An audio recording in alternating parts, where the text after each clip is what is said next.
Greetings, beloved. This is Dr. Felicia LaBoy, lead pastor and life coach at the historic First United Methodist Church in downtown Elgin, Illinois, with another motivational moment from the Bible. These motivational moments are designed to help you take what you learned in church on Sunday, what you may do in Sunday school, what you may even read in your quiet time, in your private time, and to take the things you are learning from your Bible and move them into your everyday life. This week's lesson, I want us to focus on the idea, I've fallen, but I can't get up.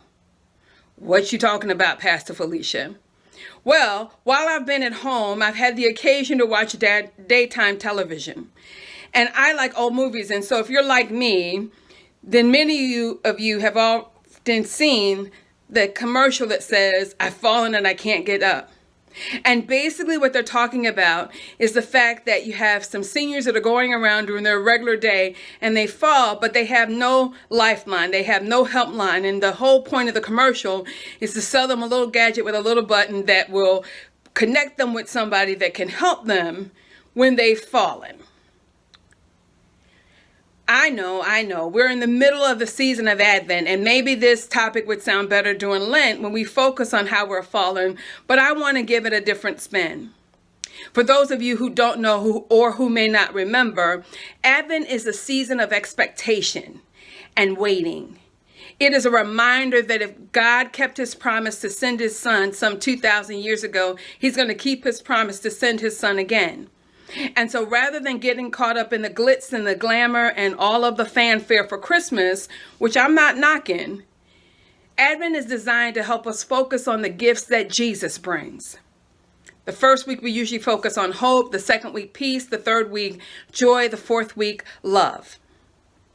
This week we are in the middle, we are beginning the season, the week that we celebrate joy.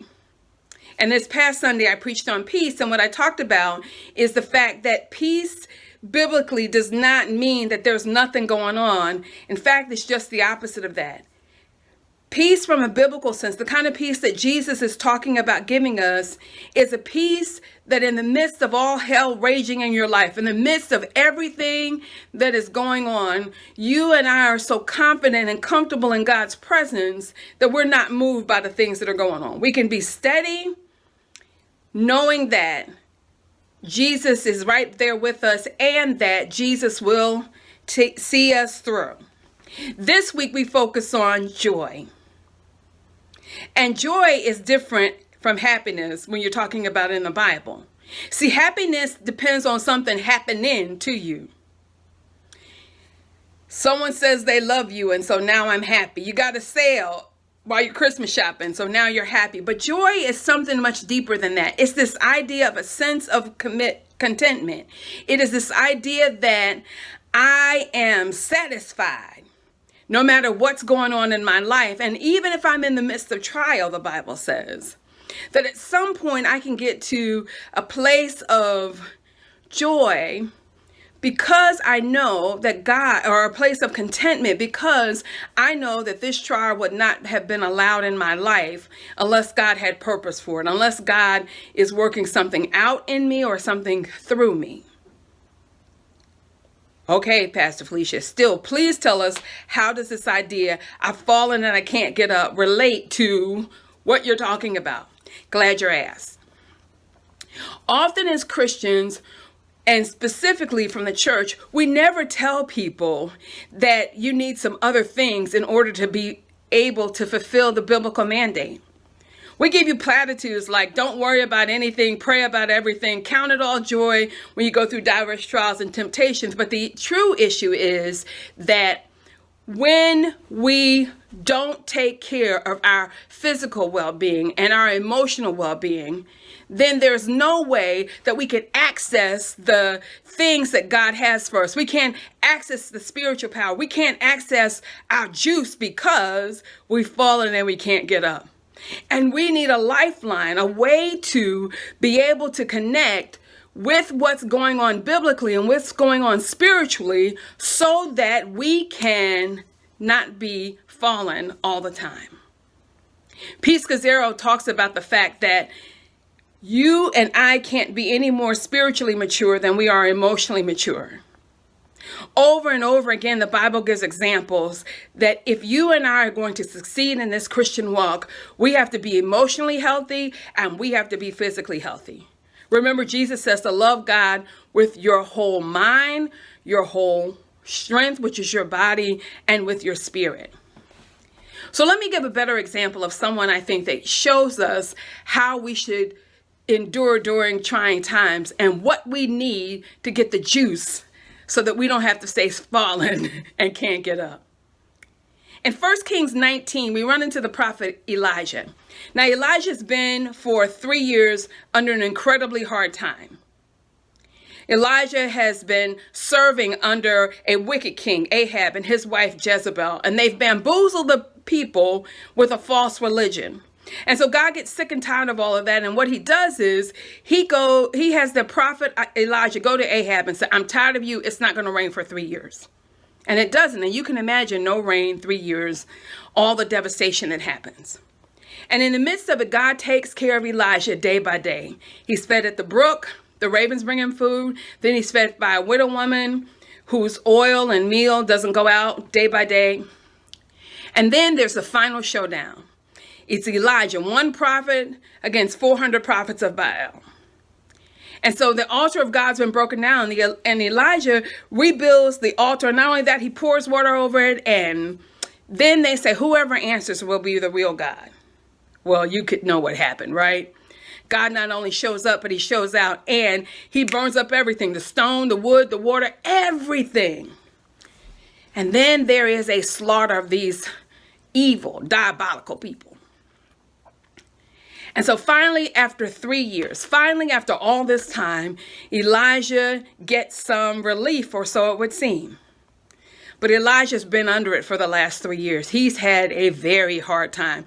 Yes, he's performed, and yes, he's done well, but he's had an incredible time. And I want to say that I think that it's taken toll on his emotional health and his physical well-being. How do you know that, Pastor Felicia? Because in 1 Kings 19, Jezebel sends word to this prophet after he's killed 400 of her prophets saying, I'm going to kill you by this time tomorrow. Now, if it was me, I might say, bring it. Did you see what I did to your boys? Bring it. But we don't have the wherewithal to say bring it when we're emotionally and physically tired. And so what does Elijah do? He runs. He escapes. Now, I know none of you are like me, but sometimes when I'm going through a hard time, I escape. I eat too much. I love chocolate. I watch too much TV. I might binge something. I escape. So he runs and runs and runs, finally till he can't run anymore. And then he's so worn out, he just falls asleep. And while he's sleeping, God has the angel bring him water and bread. And then he runs some more. And then God really needs to connect with Elijah. And so there is a loud rumbling, an earthquake. But God's not in all of that. He's not in all the noise. And finally, there comes a small whisper. Elijah, what are you doing here? What are you doing in the middle of an escape when you have had a sustained victory? When I've taken care of you these 3 years in the midst of all of it, what are you doing here? Now, I don't think that God is accusing Elijah, saying, what's wrong, dummy? I don't think he's doing that at all. But I think what he's trying to say to Elijah is, what are you doing here? What do you need from me in this place? Because God has surely provided for it. He makes sure that Elijah eats right, that he drinks right, he takes care of his physical needs, that he sleeps. And then when he sends Elijah back on his assignment, he says, Elijah, wait a minute. You've been doing this all by yourself. I've got some people to surround you so that you don't have to be worn out alone and you don't have to deal with this battle alone. So what are you saying, Pastor Felicia? I'm saying this. Many of us, because of pandemic, racial unrest, the division and all of that, we are weary. We are bone tired. We are still performing. We are still excelling. But I think we are weary. Weary in our emotions and weary in our spirits. And so we have fallen, but we can't get up. And because we have fallen and we don't have the little button, we can't connect to what would bring us some relief. So, beloved, take this message as your little life lock or your little life button. So I want to give you and I some things to do this week so we don't have to escape. That we don't have to get caught up in being afraid, and that we can be honest with God about where we are. And let's look at the prophet Elijah again, 1 Kings 19, to get some clues. First of all, if you're reading anything about all of this stuff that's going on with us during the pandemic, the first thing that people advise is that, one, you eat right. I don't know about you, but my diet hasn't been the best during the pandemic. It also says that you should drink a lot of water. Water, wine, water. You get my point, right? Maybe drink more water than wine. I know you good Christian people don't drink wine, but some do. And so I want to encourage you to get your water in. And please, please, for some of us, the most holy spiritual thing we can do is to take a nap.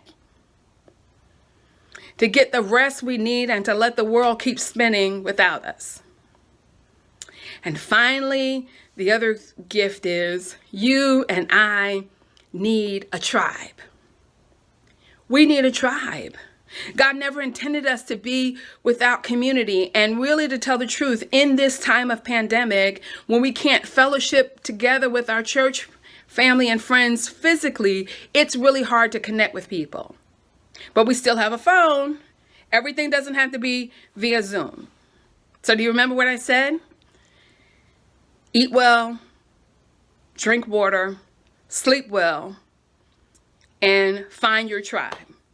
And if you do those things, I promise you, you won't be fallen and you can't get up.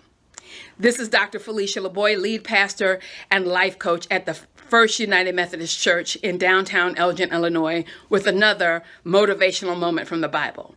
I love you, and I'll catch you here next week. God bless.